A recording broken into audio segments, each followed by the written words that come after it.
So I'm just going to move that back so we can clearly see it. You have two court cards, the Queen and the Page of Swords here.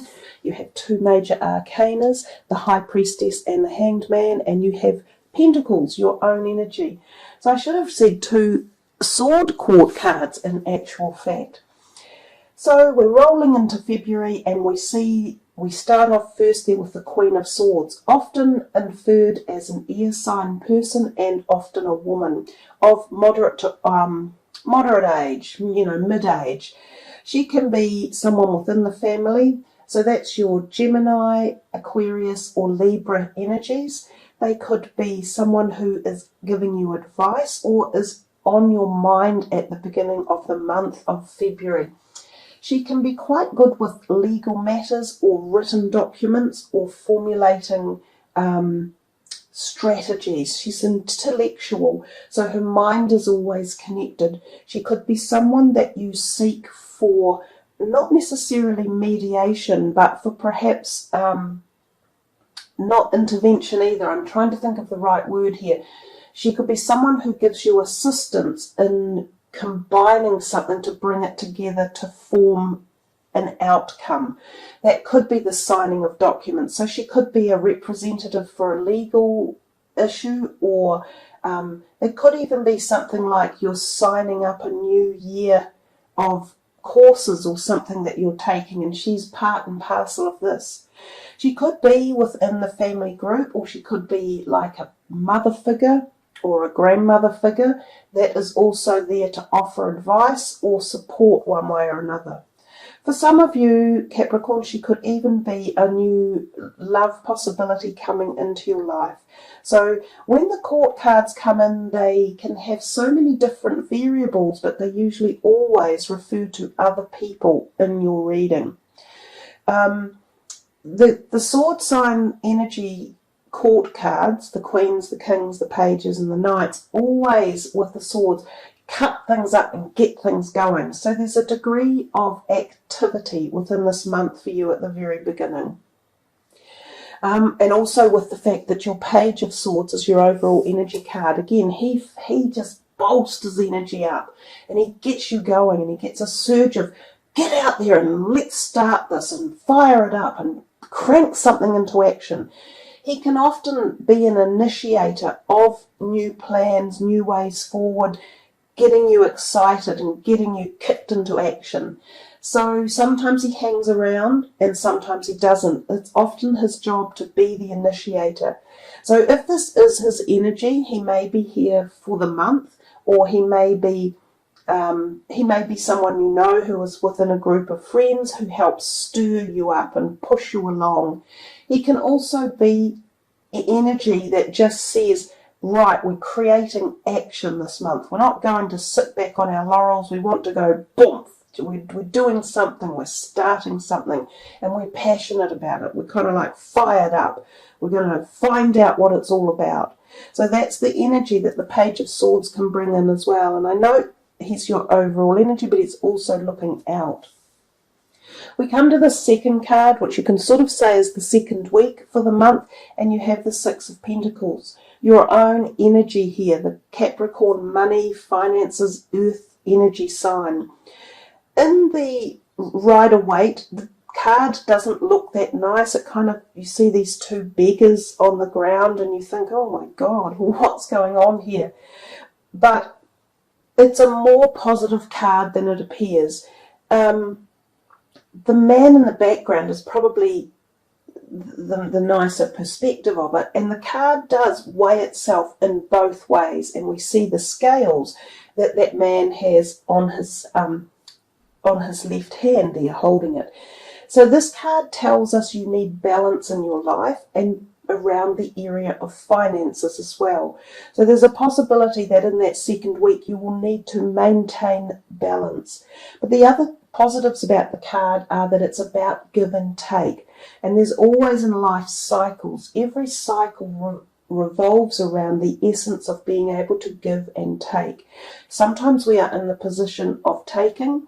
Other times we are in the position of being able to give and support and nurture.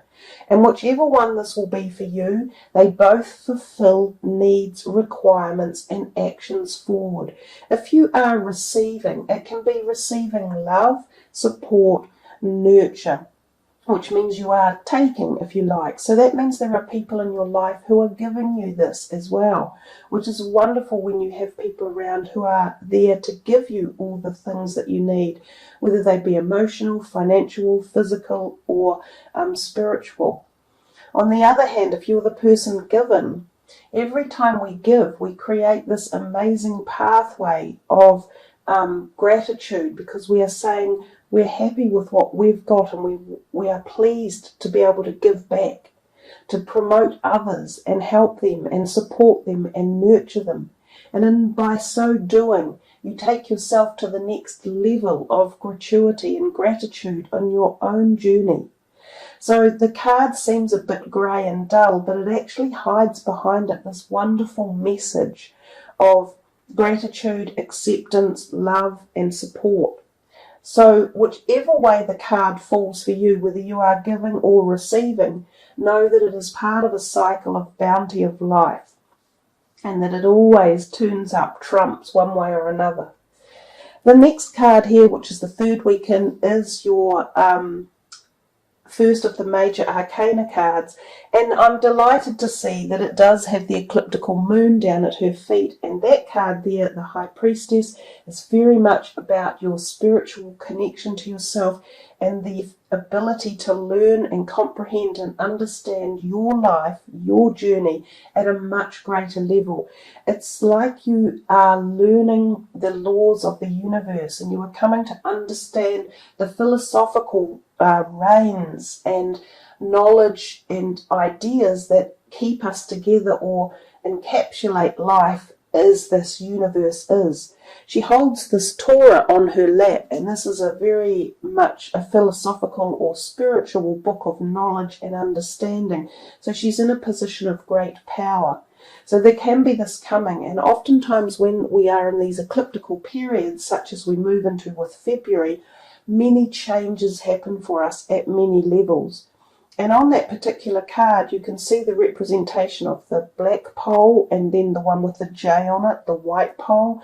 So we have black and white, night and dark, male and female, spiritual and physical.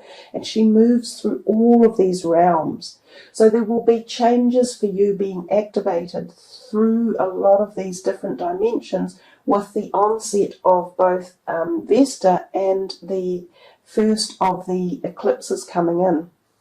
The other thing about the High Priestess is she can be the instigation of new relationships too, that can be very deep and at a spiritual connection level, so a heart connection. She is the sign of fertility. Those look like pomegranates in the background with their ripe seeds. So there's a degree of sexuality within the seed content, so that's fertility as well.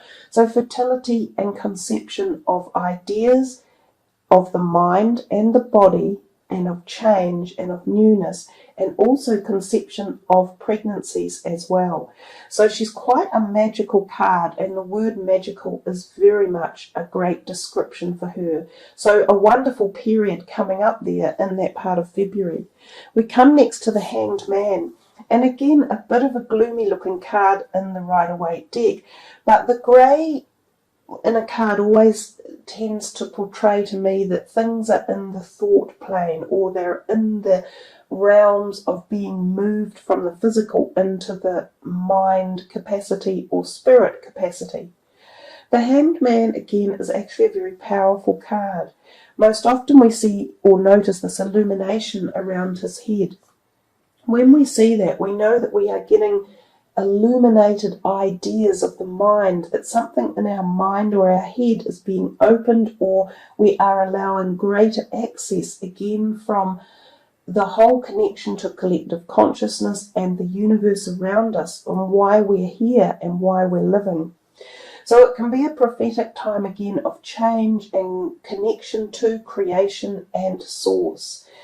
A powerful card, and you've got two of them together, so there could be something quite deep coming up for you guys, that you get this aha-ness or this wonderful feeling of being connected to life and the universe and the greater concepts of why we're here.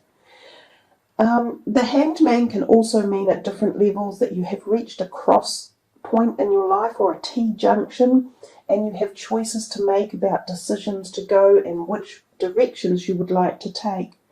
This can often also insinuate that there can be hold-ups at this time. So for any plans that you have had with new directions around things that sometimes are career related, or you might have been thinking of shifting or moving somewhere or creating something new, there can be a hold-up.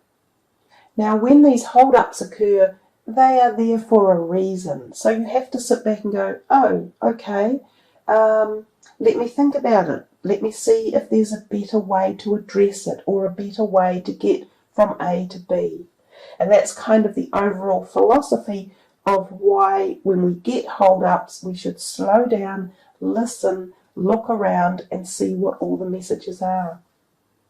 So there we are, Capricorn. I think you've got yourselves a nice reading. I think there are plenty of messages in there that will also initiate movement for you as you go forward into the rest of this year of 2017. So let's see what the final outcome card is, or the final oracle card rather, and we're using these daily guidance deck because they really are just quite lovely. The messages are always beautiful, and this is for you guys. Trustworthy guidance. Let me bring that down for you and show you a little bit closer.